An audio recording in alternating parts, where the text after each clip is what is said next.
Welcome to the Providence College podcast. My name is Stacia Walmsley. I will be your host today.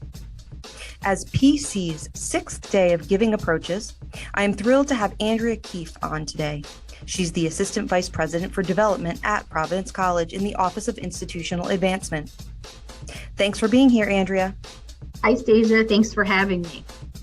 You have so many connections to PC, Andrea, as a member of the class of 2003, as a staff member for more than 10 years, and as a dance team alum, and the first coach of the dance team after you had graduated. But I'm wondering if we could start today and talk a little bit about your current position. Could you tell me a little bit about your role in the Office of Institutional Advancement? Sure, happy to. Well, first, thank you for the opportunity to even be on here. It's quite an honor to be invited to join the podcast. So as you mentioned, I'm the Assistant Vice President for Development. I'm part of our Office of Institutional Advancement. And for some of our alums or parents who are listening, some of them will often call us the Alumni Office. So I feel really blessed to be able to work with the people that have been shaped by this place like I have and continue to want to partner with us. But been here for about 13 years.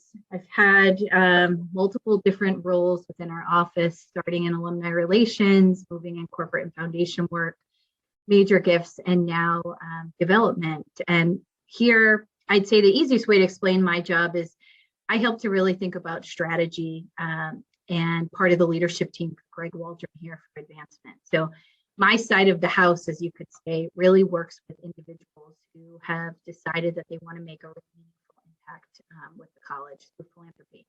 So we are lucky enough to go out, meet alumni, parents, and friends, talk about what we're doing here, and find a way for them to partner and invest. And I like to always say, and I'll use this line that Greg Waldron talks a lot about, is that we're blessed to be able to work with people to literally change the lives of our students.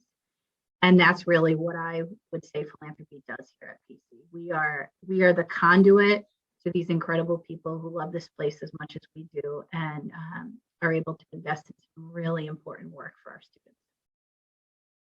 So, Andrea, I think that most of the people listening will generally understand what fundraising does at the college level, especially when they might walk around a college campus and see some people's names on buildings. Obviously, those are some of the most impactful donors. But could you tell us a little bit about kind of the scope of fundraising? Because I do know that there is a lot more, and many donors make investments in the college, as you said, at many different levels. So I'm wondering if you could talk about what fundraising really does in terms of the support for Providence College. Sure, I'd be happy to. Yeah, it's interesting you mentioned the buildings and the bricks and mortars, because I even hear that from my friends and whatnot about, oh, the philanthropy is somebody named X building, but it's so much more than that, right? I really think about advancement as almost the engine of the institution, right? So we are someone that really makes the aspirations and the big dreams and the goals come to life. So PC is very tuition driven. I think many of our listeners will know that, but tuition doesn't cover all the expense of the institution. So for us, we are really kind of filling that extra bridge to be able to meet the needs of our students. And that could be anything, Stacia, from a building, like you mentioned, to financial aid, which is one of our biggest needs. How do we get students from any walk of life access to come to Providence College and be able to live the life that they wish, to supporting the history department or funding someone who is playing in one of our sports teams or rec sports who want to get that lovely championship t-shirt. So we help a little bit through all those areas. Some of the projects are very specific to funding a professorship or a chair in an academic field, and others may be someone that truly just loves this place and believes in us and trusts us fully, and they support us through the Fund for Providence College, which really is the lifeblood of our institution, our annual fund. And those monies go to wherever we need it. They're directed really wherever the president and the leadership need. And they take those dollars and put them right into action. So there's really a way for someone to impact our institution. Anything that you can think about, philanthropy touches it. And you mentioned Friars Give. We're so excited this year to have on-campus experience again, right? I think all of us have just been so happy to see people in person after virtual. But that day is probably one of the best ways that we show our students what philanthropy means, right? Every touch or every walk or step that you have here at Providence College is impacted by philanthropy. And I think back to my time as a student, I'm not sure I really knew that, right? I knew that I was a recipient of financial aid. I knew that there were some people that came here before me that helped, but I didn't realize truly how much. And part of our job is to really try to educate that next generation to say, you know, you've had this unbelievable experience. All these people that have come before you have given and allowed you to have that. We need you to help and continue to partner with us to make sure that happens for the many generations to come. Well, and it's the sixth Giving Day that the college has had, right? And the last two, we haven't been able to celebrate as much with our students. So it'll be an exciting day this year. For sure. It's our sixth year. I think back to when we first came up with this idea of Giving Days have been this pretty popular trend, I guess you could say, in fundraising across the country of what can we do? How much money are we going to raise? Are people going to respond? And wow, we've had an incredible response. I think about, especially during the COVID years, how many people came out for us, and truly we're so blessed that we stayed open and realized how expensive all that was, and decided to open their pockets to us when they could to someone else. So we remain so grateful for that. We're trying to raise $1 million this year, which will unlock 500,000, and I'm pretty confident I think we can get there. Hopefully we'll blow that out of the water. Well, I'm really glad too you mentioned the history department and thinking about philanthropy to being the engine that drives the college, and the academic profile for the college continues to rise. What was your experience like as a student in the history department, one of really the core majors here at Providence College? It's a great question. And you know, I think about maybe 2 years ago, Professor Ted Andrews, who, hard to call him professor because Ted and I were friends in college. We were both in the Friars Club together. So I love seeing him here. Asked me to speak on one of the alumni panels, pretty much what you're saying, Stasia. I loved being a history major, right? I think I was like many PC students that came here undeclared, had no idea what I wanted to do. I remember thinking, oh, I like history, I can write, and that's really where it landed. I had an awesome experience. I think about Dr. Metallo, who's passed, and his impact.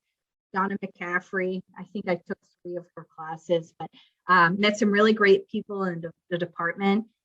And there's no question, as cheesy as it may sound, you hear this a lot. PC taught me how to think, right? Taught me how to think. It taught me how to learn. It helped me write. I remember multiple Sunday nights of all-nighters writing that lovely 12 to 20 page paper that was due for some history class, where my friends that were finance majors were in their own world. But after that, it really helped me. And I think even in my time at PC, for about 7 years, I was involved in our corporate and foundation work, where so much of that was grant writing and working with faculty and trying to match funders with our needs. And a lot of that came from experience I learned in the history department. So I'm a huge believer in our history department. It was been really fun to help match some donors and foundations with history department needs. Has a special place in my heart. But we have an awesome faculty, incredibly accomplished authors, and if you want to be a history major, this is the perfect place to do it. And you mentioned Donna McCaffrey. So I wonder if we could talk a little bit about the celebration this year. You know, Providence College is celebrating 50 years of women. Why do you see this as, or do you see this as an important milestone for Providence College? And I'm wondering, you talk a little about Donna, maybe you can talk a little bit more about her and her impact, but other women who we've been hearing stories all year about how women have empowered and inspired those who've come after. So either faculty members or alumni, staff members who've really helped our students to achieve and become who they were hoping to be when they started here at PC. Yeah, I look back at the history of Providence College, and we have quite a history in our short 100 years or so. But at least for me, and I think many would say this, letting women into Providence College was probably the most important and most impactful decision that the college ever made, right? You think about the trajectory of our school, the trajectory of our leadership, the people that we've graduated, what would we be like if we didn't let women in back in 1971? So not only is it the right thing to do, but it's an awesome thing that we're celebrating the 50th anniversary. And I felt really lucky that I'm able to serve on one of the subcommittees for our alumni engagement with one of our wonderful alums, Carrie King from the class of 91.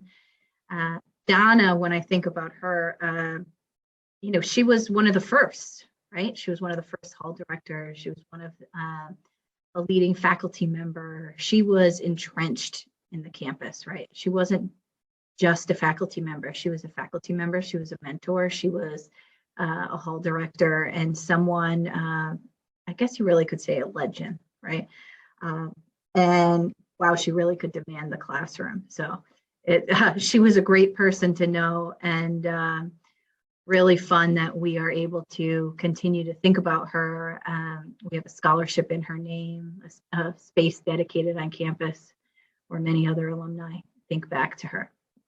When you talk about other women, I'm like, wow, there's so many that have done things for us, right? And I was asked that maybe about a year ago of, have you felt, I forgot how they asked it, but basically, do you ever feel that you're at a disadvantage being a woman here, or have extra challenges?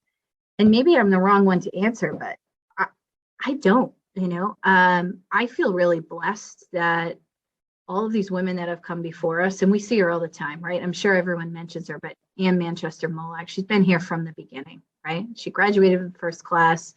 She's now our executive vice president.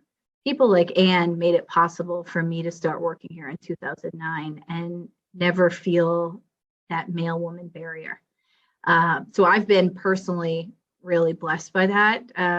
But pretty much, I think all the women that have impacted my life here at Providence College, and there have been a lot, have been really incredible for what we do. I think some of my favorite memories, you mentioned this, I was a dance team girl through and through. That was my real kind of passion in life. And Andrea Damo, who used to work in our office, institutional advancement, was our moderator. So I remember being a student.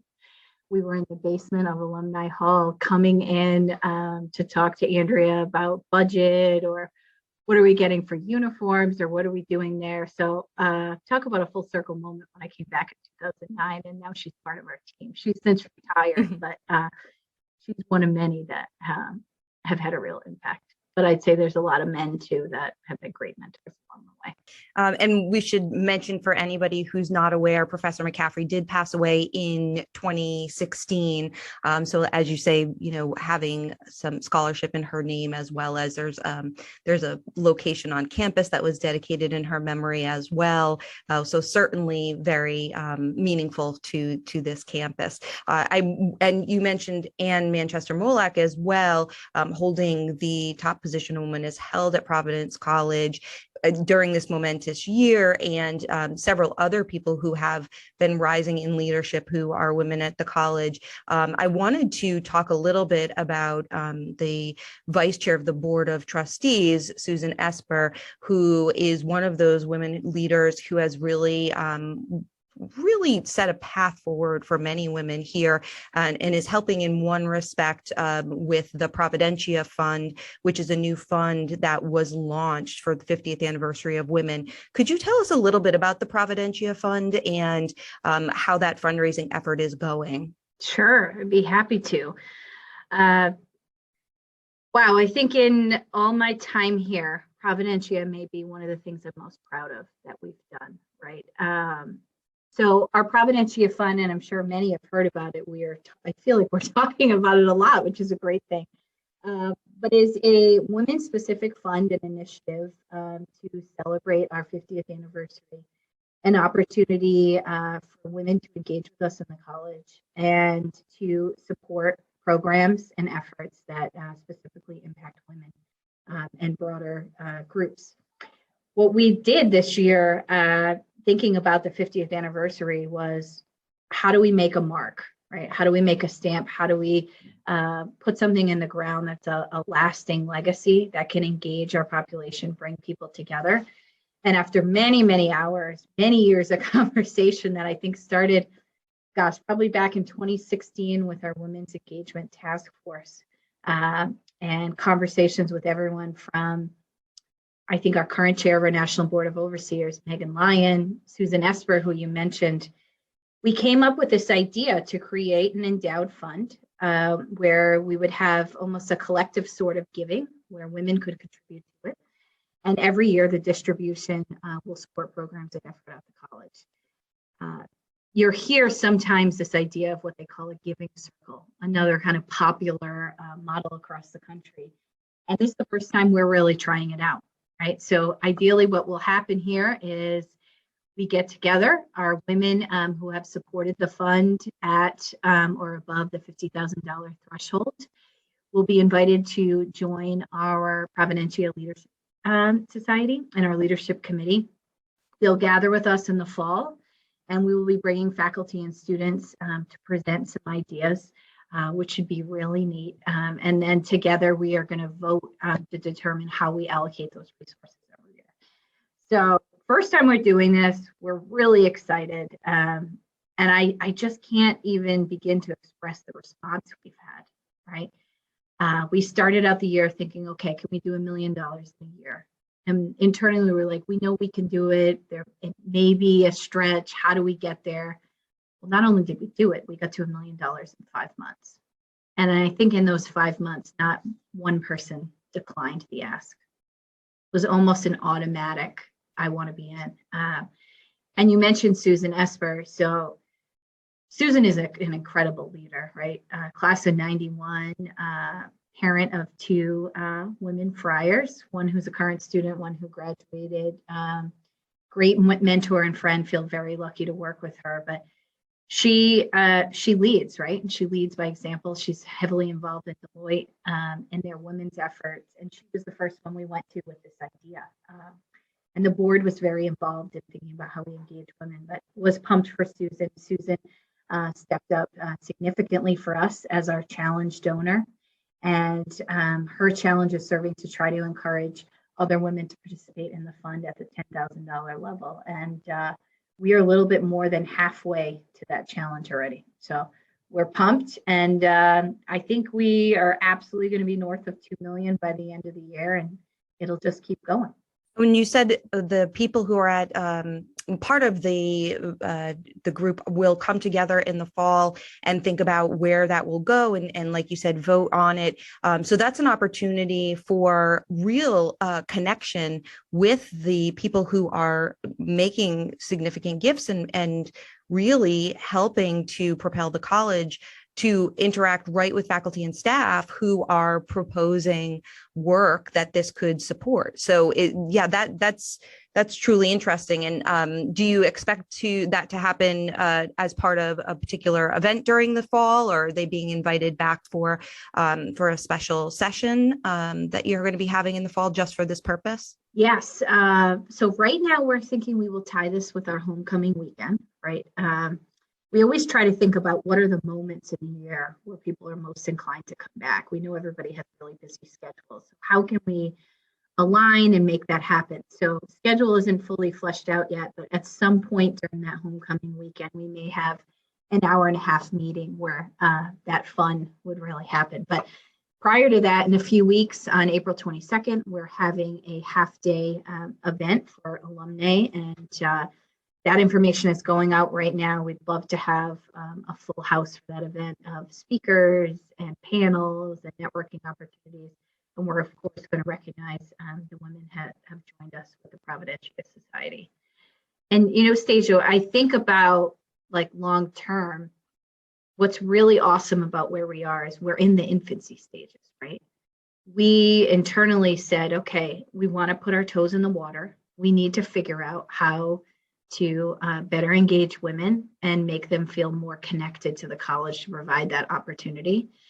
And we didn't want to bite off more than we could chew, right? So we started in this way, knowing, okay, we're at this leadership and major gift level opportunity to participate. At some point, do we consider, how do we think about young alumni? How or should we broaden this? What could this look like throughout the year? What does it mean to be a member of the society?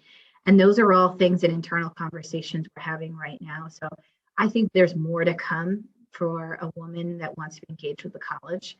And, I really feel strongly, and I know most of us at the college do, that this 50th anniversary, wow, huge milestone, awesome. We incorporated things into our signature events, but we can't stop thinking about women once June 30th hits, right? So how do we keep that momentum going?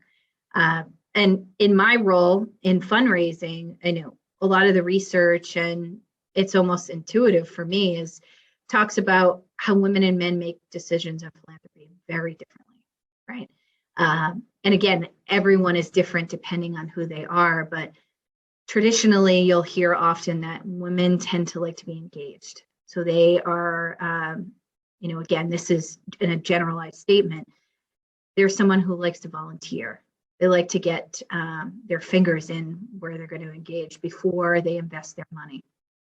Some men are like that too, but a man tends to be more likely, on the research says, to give that outright gift before doing that. So part of this too, this idea of Providencia, is letting women, get involved in how we're trying to make things work. So we'll see where that goes. And it's only going to be a short time before we have more women alumni than men. So they are the powerhouse. Absolutely. And is there anything during Friars Give that people can participate with the Providencia Fund? Absolutely. Friars Give counts gifts to any designation. So you could think about your favorite club or organization. The Fund for Providence College is always key. But we're also going to be offering these pop-up opportunities. So after someone, makes their gift, they'll be able to make a gift to the Providencia Fund or the Honor Her experience, which I haven't talked about yet, but a huge effort by our athletics side and our athletics friends to encourage support of women's sports, right? We have awesome women's teams, awesome women's programs. So how do we think about them as well? So anybody that's in for Friars Give, we'd encourage you to think about our women's teams and Providencia as well. And I should mention too, we've been referring to the Providencia Fund, and there, of course, everything at PC. There's rationale behind that name for sure, and that is based on Augustinian and St. Thomas Aquinas history there. So that's really interesting. So I wanted to switch gears just for a minute to talk about the Friars and the men's basketball team. Coach Cooley recently won Coach of the Year, National Coach of the Year for the small Rhode Island-based college. Had a Sweet 16 run, and I know that as part of your role, there's a lot of meetings on the road. During the run, you had the opportunity to get on the road and meet with some alumni who were out at the games, but also was able to attend some of the games yourself, spend some time with the team.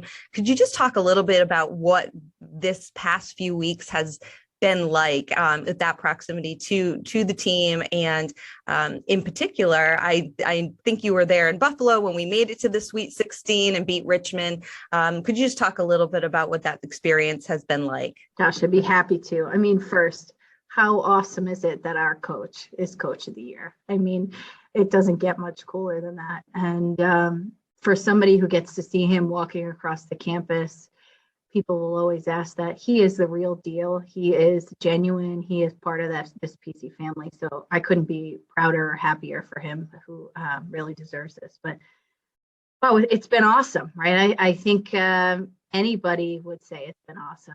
And you see the stories on the Boston Globe or Providence Journal. They're just capturing the spirit. We really needed this, right? I think that's been the conversation I've had with so many people on the road. Like, wow, Providence needed this. We were due a win. We were due some positivity. We were due just an awesome ride. And that's really what it was. So, I've been a Friar fan forever. So my history here at PC is my parents are diehard fans, right? My both grew up in Rhode Island. My father's been a season ticket holder since before the Civic Center / the Dunk opened. So I grew up as a kid going to games with him, watching the dance team, saying one day I want to go to Providence College and be on the dance team. So I feel like I've kind of lived that dream, right? Being here, being on the dance team, and then getting to be at the games, cheering on the dance team. They're always my first cheer, and then for the team. But Buffalo, I'd say especially, not that they all weren't, but Buffalo was really special, right? We had an awesome group of fans there, folks that came together, traveled together. The pep rallies before the games where we were sending off the team, just the energy was electric. I don't know how else to explain it. And sitting behind the bench with the fans yelling for Coach Cooley and the team. I'm sure folks could see that on TV, but I think all of us were hoarse for a few days. The amount of cheering. Yeah. And it was just awesome to see them win. It was awesome to see Coach Cooley turn around and be genuinely appreciative of our alumni and our fans. And then get on that plane to go to the Sweet 16 was pretty wow. And we wish it ended in a different way. But I was really proud of our group and our fan base of when we ended. They were standing and clapping, and we were really grateful to be there. Right. We were proud of that team. We were proud of those young men. And we didn't get to the next round, but wow, what a ride. And we're really grateful. So we hope it happens again next year and the momentum continues. Well, and you mentioned something that I think even those who are may not even be Providence College fans or just happen to see the team progress through the March Madness run, that Coach Cooley definitely has this sense of gratitude about him, turning around and thanking those in the stands, showing gratitude for his experience, the team's experiences. And I do, he is setting is reflecting, but also setting the foundation for what this community culture is all about. And I imagine that's a huge part of your role in fundraising and leading a fundraising team, is the gratitude that we have for the philanthropy that really drives the engine that makes this place keep going.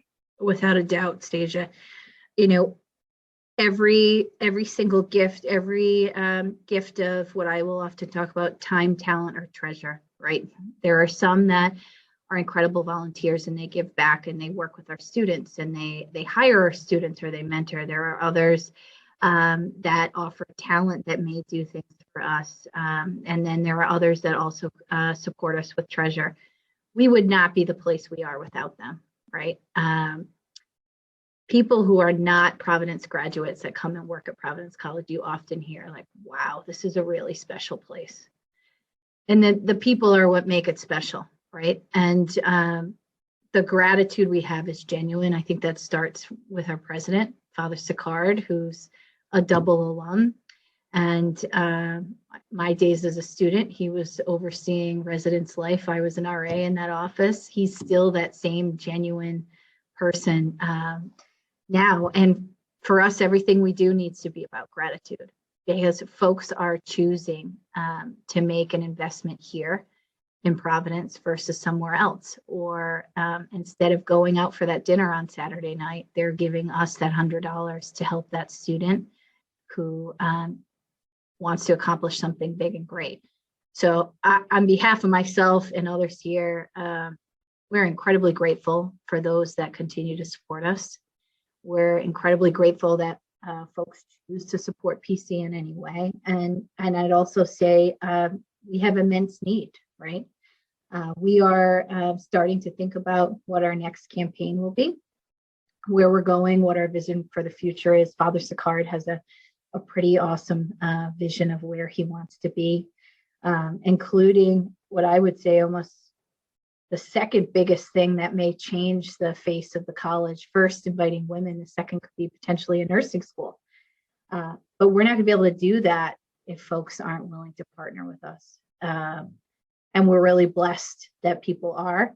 My team's job is to create those relationships and help folks find a way to partner, to invest with us. But I think a lot too. Yes, it's relationships are with people, but we're really the conduit between the relationship with someone and Providence College. And I think this too, being here for so long. This is a really special place.